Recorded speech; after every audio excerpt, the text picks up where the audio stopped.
بدرګه مې ورسره زړه او نظر ځي د باګرام سکڼې چې کله په چکر ځي او خیال او فکر مې د ځانه سره یوسي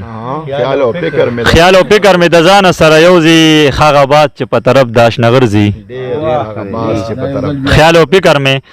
د ځانه سره یوسي هغه باد چې په طرف د اشنغر ځي د مخ نور چې لبامه پناه کېږي د مخ نور چې لبامه پناه کېږي ورسره ټوله مزه د مازدیګر ځي او د هجران پتو مې نم د سترګو شو اوس خو راشه چې مې وینې له بسر ځي د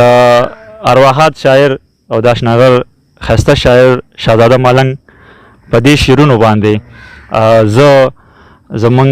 د دې جرګې ډېر ښه لیکوال او ډېر ښه شاعر چې د هغه په شعر کې که د وطن خبره ده نو د اولس غږ یې هم پورته کړی دی د اولس د بدحالۍ د هغوی د ځپلي ژوند هره سانده یې رابرسېره کړې ده پکې دا ښاغلی په خپل ځان کې یو داسې شخصیت دی چې د ده په شعرونو کې چې کوم الفاظ دي زه به مختصر داسې ووایم چې دا زموږ د لفظونو جادوګر به ورته هم وویلی شو ځکه چې د ده یوازې خیال ښکلی نه دی د ده لفظونه هم ډېر کوټلي او ډېر ښه دي او کله کله یې موږ په خپله جرګه کې زموږ چې کوم ملګري دي هغوی د فلسفي په شاعر هم یادوي هسې خو غني خان خو د فلسفي شاعر یو لوی نوم دی خو زمونږ دا مینه ده او دا عقیدت دی ده سره چې ته هم موږ کله کله دغه شانتې هغه خطاب ورکوو او دغه ورته وایو چې راته زمونږ فلسفي د دې دور لیکوال زمونږ ډېر ښه لیکواله مسرور جان پښتون ته خواست دی چې هغه خپل ښایسته او ډېر د ښو لفظونو کلام وړاندې کړي مسرور جان پښتون د هر څه نه مخکې خو ټولو ملګرو ته سلامونه او احترامات پیش کوم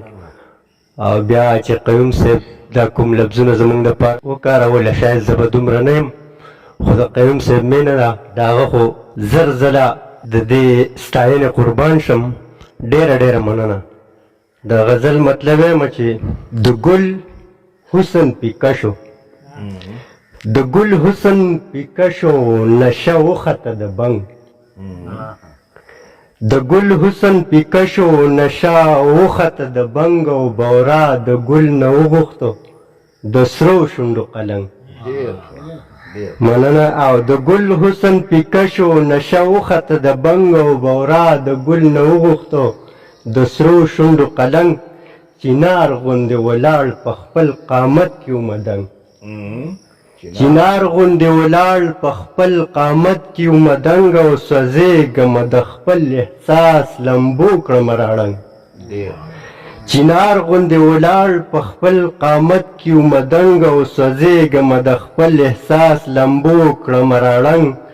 او مچو دې د یاد کړمه لشه لشه راتنګ مچو دې د یاد کړمه لشه لشه راتنګ او ازغي د جدایۍ راټوکېدلي په پالنګ تاریخ راته زرین دی د مغول او د پیرنګ